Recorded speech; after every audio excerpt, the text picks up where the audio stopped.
돈이 아무리 많아도 그것으로 행복을 살 수는 없습니다. 몰라요. 적어도 제 경험으로 돌아보고 제 주변을 살펴봤을 때 돈으로 행복을 샀다. 완벽하게 이런 경우는 본 적이 없습니다. 다만 너무나 확실하고 분명하고 절대적인 사실 하나는 뭐냐면 돈이 아무리 많아도 그것을 행복을 살 수는 없지만 돈이 부족하면 불행해질 확률이 높아집니다. 제가 하는 돈의 얘기는 바로 그런 한 가정의 생존, 한 가정의 평화, 한 가정의 안정, 한 가정의 내일에 대한 돈을 오늘 말씀드리겠습니다. 돈이 잘 안 들어오는 사람이 있습니다. 그리고 돈이 들어오는 사람이 있습니다. 잘 되는 사람과 잘 안 되는 사람들이 있습니다. 부자가 되고 싶다 또는 돈을 많이 벌고 싶다. 돈이 많다의 숫자가 잡혀 있으십니까? 그러면 절반 성공하신 겁니다.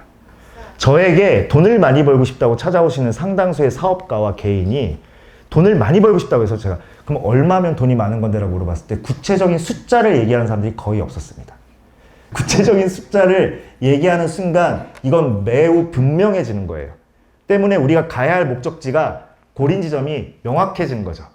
그랬을 때 모든 목표는 달성하기가 쉬워집니다. 여러분도 한번 생각해 보세요. 나 지금보다 돈을 많이 벌고 싶어. 그럼 지금보다 높은 금액일 거잖아요. 그 금액이 도대체 얼마냐는 거죠. 인생은 확률 게임이에요, 여러분. 그래서 희망 금액이 아닌 목표 금액. 바로 이게 우리의 사고와 습관 속에 들어가 있는 첫 번째다. 여러분 목표 금액을 갖는 분들이 되셨으면 좋겠습니다. 구체적인 금액과 실현 가능성 이 두 가지예요. 다음 두 번째, 빈자와 부자에 대한 기준이 있으십니까? 없다면 여러분 스스로 만드세요. 가치관이라는 것은 내가 그 가치를 결정하는 거예요. 우리가 왜 돈을 많이 벌려고 하죠? 내가 행복해지고 싶으니까. 내가 불행해질 확률을 줄이고 싶고 내가 평화롭고 안정적이고 싶으니까. 그럼 내 평화와 안정을 돈이라는 걸 도구를 생각해 봤을 때 어느 정도의 금액 또는 어느 정도의 수입 구조 이러면 나는 부자일까를 생각해 보시는 것. 그 기준을 설정하는 것도 매우 중요합니다. 아까 목표 구체적으로 세워야 되고 이 기준도 세워야 된다고 말씀드렸죠. 이유가 뭔지 아세요? 수많은 컨설팅을 해봤잖아요. 제가 컨설팅하면서 제일 먼저 하는 게 뭐냐면 이 사람의 결을 찾아내는 거예요. 이 사람은 물질 지향적이냐 가치 지향적이냐 뭐 이런 여러 가지 결들이 있어요. 노동 지향적이냐 뭐 이런 여러 가지가 있습니다. 그 결 먼저 찾아내지 않으면 이 사람이 생각하는 게 없어요.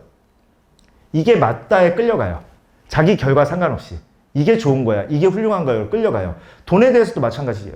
여러분이 돈에 대한 가치관이 확립이 안 돼 있고 기준이 확립이 안 돼 있고 금액에 대해서 구체적으로 되어 있지 않으면 그냥 남들을 계속 보면서 저렇게 돼야 돼 라는 생각으로 모든 통로가 사방으로 열려 있게 됩니다. 내 길은 없어지는 거예요. 보이는 모든 게 좋아 보이는 거죠. 그걸 깨닫고서 제가 행복지수가 매우 높아졌어요. 자, 인생을 살면서 내가 왜 불안한가 보면 나의 적이 많거나 고난이 많아서 불안한 게 아니에요. 나의 편이 없어서 불안한 거예요. 나를 지켜주고 지지해주고 응원해주는 힘이 없어서 불안한 거예요. 내 편인 돈이 들어오는 구조가 없어서다. 돈이 들어오는 구조. 그리고 여러분이 항상 불안해하는 나이가 들어도 돈을 벌 수 있는 능력이 있는가 없는가 이게 갖춰져 있다고 한다면 매달 납입하는 보험료보다 훨씬 더 든든하실 겁니다. 이 불안이 없어지겠죠. 자, 돈을 벌죠. 돈을 벌면 쓰죠. 그리고 미래를 위해서 모으죠. 이게 가장 본질적인 세 가지 구조인데 인플레이션은 자본주의의 숙명이잖아요. 자본주의는 계속 돈을 더 많이 벌어야 되잖아요. 돈을 더 많이 버는 방법은 그게 있습니다. 남이 덜 벌게 하고 내가 더 가져가는 것. 또는 더 벌 수 있는 돈이 계속 찍혀 나가는 것. 자본주의는 끊임없이 돈을 계속 찍습니다. 그래서 돈의 가치가 떨어지죠. 돈의 가치가 떨어지면 물가가 올라가죠. 물가가 올라가면 돈의 씀씀이가 커지죠. 근데 월급은 그대로거나 줄어들죠. 이게 문제죠. 그냥 직장 생활만 열심히 하고 직장에만 충성해. 이것도 힘든 말이에요. 요즘 부업이라도 해야 되고 또는 맞벌이라도 해야 되고 또는 뭘 해야 돼요? 이제 드디어 투자라는 말이 나오기 시작합니다. 근데 여기서도 투자를 하시는 분들이 있다고 한다면 오늘은 박종윤식 돈 얘기니까 제가 이 말씀은 꼭 드리고 싶습니다. 제발 빚내서 투자하지 마세요. 그거는 빚내서 투자한다는 건 도박이에요. 물론 빚을 내도 그 빚을 감당할 수 있는 자산이 있거나 어떤 그 빚의 이자와 원금을 계속 갚아갈 수 있는 탄탄한 수익 구조가 있다면 좀 다르지만 거의 대부분은 그런 사람들을 보고 자기 현실을 보지 않고 빚을 내서 투자하는 순간부터 지옥의 문과 가까워지기 시작합니다. 내가 과거부터 이 현재까지 가져와 있는 역량, 인맥, 자금 이런 것들을 활용해서 미래의 가치를 남보다 좀 더 빨리, 좀 더 크게 키우는 게 그게 올바른 투자죠. 내가 나의 실력이나 여러분 잘 들으세요. 나의 실력이나 나의 수익 구조로 담보할 수 없으면 그 이상의 빚은 저는 정말 내시면 안 된다고 생각해요. 빚을 허용하는 생각과 습관이 은근히 많습니다. 지금부터는 여러분이 듣기 싫어하는 내가 이미 장성해서 애도 낳고 다 키우고 있고 나이가 30, 40인데 내가 우리 아버지 어머니가 하는 얘기를 또 들어야 돼? 들어야 돼요. 예. 지금 만약에 여러분이 매달 일정 금액, 목표 금액 정도를 또는 그 이상을 저축할 수 없는 상황이라고 한다면 여러분은 머릿속에 딱 하나만 생각하셔야 돼요. 난 지금 더 벌어야 돼. 또는 덜 써야 돼. 근데 덜 쓰는 거 좋아하는 사람 없잖아요. 그러니까 더 벌어야 돼요. 그러니까 부자가 되기 위해서 더 벌어야 되는 게 아니라 부자가 될 수 있는 준비를 하기 위해서 더 벌어야 돼요. 이거 제가 피눈물 나면서 제가 18년 동안 18억을 갚았어요. 어떻게 살았을 것 같으세요, 여러분? 제가 서울에 올라와서 3년 반 동안 점심때 김치볶음밥만 먹었어요. 그게 너무 질려서 그 뒤로 3년 동안 콩나물 국밥만 먹었어요. 지금도 너무 좋아해요. 좋아하는데 그때 그렇게 먹었던 이유가 뭐냐면 김치볶음밥을 회사 앞에 분식점 사장님한테 가서 제가 딜을 쳤어요. 점심마다 주중엔 여기 와서 밥을 먹을 테니까 6,500원인데 6,000원에 달라고 했어요. 500원이 아쉬웠던 거예요. 근데 저는 그때 굉장히 잘했다고 생각하는 게 뭐냐면 나중에 어느 정도 여유가 생긴 다음에 주변에 자수성가하신 분들을 만나 뵈니까 이분들의 공통점이 있더라고요. 이분들은 나가는 돈이 명확하게 정해져 있어요. 그러니까 거의 일상생활이 고정비로 가득 차 있어요. 딱 고정비야. 그리고 모든 시간이, 자, 돈은 나갈 게 정해져 있어요. 그리고 이분들의 모든 시간의 90%가 돈을 버는 데 집중되어 있어요. 그러니까 일반인하고 완전 달라요. 여기서 덜 써야 한다만 듣지 마세요. 덜 써야 한다를 들으시면 평생 돈을 많이 벌 수가 없습니다. 더 벌어야 한다에 집중하셔야 돼요. 이걸 마음을 꺼내서 보여드리고 싶은데요. 이 머리를 꺼내서 보여드리고 싶은데요. 지금 엄청나게 중요한 문장을 말씀드린 거예요. 더 벌어야 한다. 저축을 하지 못하고 있다고 한다면 무슨 수를 써서라도 더 버는 체질, 더 버는 구조로 만들어야 된다. 이 절대 명제가 있느냐 없느냐가 인생의 갈림길에 속합니다. 소비라는 말 중에 상당수가 채무에 해당되는 경우가 또 굉장히 많습니다. 미리 카드로 결제하고 나중에 갚는 것도 채무 구조죠. 내가 그냥 합리적 소비라고 생각하는 것 자체도 지금 내가 체크카드를 쓰는 것과 신용카드를 쓰는 건 전혀 다르거든요. 저는 사업을 하다 보니까 고정비용과 변동비용에 대해서 굉장히 민감해요. 고정비용은 뭐냐면 사업하시는 분들이면 다 아실 텐데 여러분의 매출이 이번 달에 0원이어도 나가야 되는 돈들이 고정비입니다. 대표적으로 뭐 임대비라든지 아니면 기초 생활비라든지 뭐 이런 것들이 다 고정비죠. 판관비라든지 이 기초 비용이 있어요. 변동비는 뭐냐면 변동비를 잘못들 아시는데 변동비는 내가 매출이 더 올라가면서 함께 상승하는 비용이 변동비입니다. 이해되셨어요?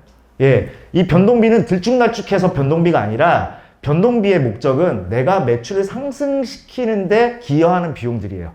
인터넷 쇼핑몰 하시는 분들이라고 한다면 이런 게 변동비에 속하죠. 주문이 많이 들어오면 여러분이 뭘 많이 보내죠? 예, 그럼 택배비가 상승하겠죠. 이런 게 변동비예요. 그래서 변동비보다 더 중요한 건 바로 고정비 관리입니다. 가계부가 수입과 지출을 쓰는 거잖아요. 회사도 마찬가지로 수입과 지출을 쓰는 거잖아요. 근데 그래, 나도 알겠어. 나도 돈에 대해서 개념을 바꾸고 정신 차려야 되겠어 하고서 쓴 것만 쓰세요. 나간 돈만 쓰세요. 그리고 맨날 그래요. 내가 미친놈이지. 내가 뭐 정신 못 차리고 있지. 이러고 있어요. 아니에요, 여러분. 여기에 뭐가 하나 빠졌냐면 좋은 가계부는 수입을 쓰셔야 돼요. 그 다음에 지출을 쓰셔야 되는데 좋은 가계부는 가운데가 또 있어요. 그게 뭘까요? 예산입니다. 이게 경영적 관점이에요. 장사하시는 분들이 경영의 시험대에 들어갈 때 가장 큰 문제가 뭐냐면 자원과 에너지와 시간과 자금을 예산 없이 쓰세요. 오늘 벌어 오늘 있는 통장으로 오늘 남은 에너지로 오늘 있는 인력으로 쓰는 거예요. 예산이라는 건 내가 미래를 잘 들으십시오. 인생은 사는 게 아닙니다. 만드는 거죠. 흘러가는 대로 놔두면 여러분도 어떤 거대한 물결에 휩싸여서 그냥 그 거대한 물결이 가는 대로 인생이 가게 되는 거예요. 내가 속한 집단과 똑같이 가게 되는 거예요. 근데 인생을 내가 만들고 싶은 모양을 정해놓고 그 모양대로 계획해서 가야 되잖아요. 계획이라는 것에 가장 중요한 건 예산이에요. 예산은 뭐가 들어가냐면 시간과 노력과 돈이 들어가요. 그 중에서 돈에 대한 예산은 정말 정말 중요합니다. 돈. 오늘 돈 얘기 들어보셨잖아요. 돈은 뭐예요? 이익이에요, 여러분. 내가 받기로 한 돈, 저 사람한테 받기로 한 돈 있죠? 그 내 돈 아니에요. 내 통장에 지금 살아서 남아있는 돈, 내일도 있을 돈, 그것만이 내 돈입니다. 나갈 돈 내 돈 아니고요. 받을 돈 내 돈 아니에요. 남은 돈만 내 돈이에요. 그게 이익입니다. 장사를 하시든 사업을 하시든 일반 개인적인 삶을 사시든 이 부분은 꼭 생각해 보셨으면 좋겠어요. 예산이 없는 지출은 그저 낭비이다. 통장을 저는 쪼개는 습관을 갖게 된 가장 큰 이유가 뭐냐면 빚을 갚기 위해서 쪼갰는데 제가 빚을 갚고 나서 좀 여유가 생기니까 진짜 막 쓰기 시작하더라고요. 근데 어느 날 깨달은 게 뭐냐면 그때 그 개념으로 통장을 관리하면 난 돈을 2배, 3배로 벌게 되는 거예요. 이익이 더 늘어나는 구조인 거죠. 그러니까 빚을 갚기 위해서 최적화시키기 위해서 통장 관리만 중요한 게 아니라 예산을 설정하고 계획적으로 쓸 수 있는 그런 구좌 관리도 정말 중요하다고 생각합니다. 국가 경제와 회사 경제와 가게 경제가 똑같습니다. 예산 수립의 기준과 집행의 엄중함이 있어야 됩니다. 죽어도 이 통장에다 넣었으면 쓰지 말아야 돼요. 이 통장에서 쓰게 되면, 만약에 불가피하게 쓰게 되면 저는 어떻게 생각하냐면 내가 빚을 졌다고 생각합니다. 이 통장한테. 그래서 이 통장한테 갚아야 돼요.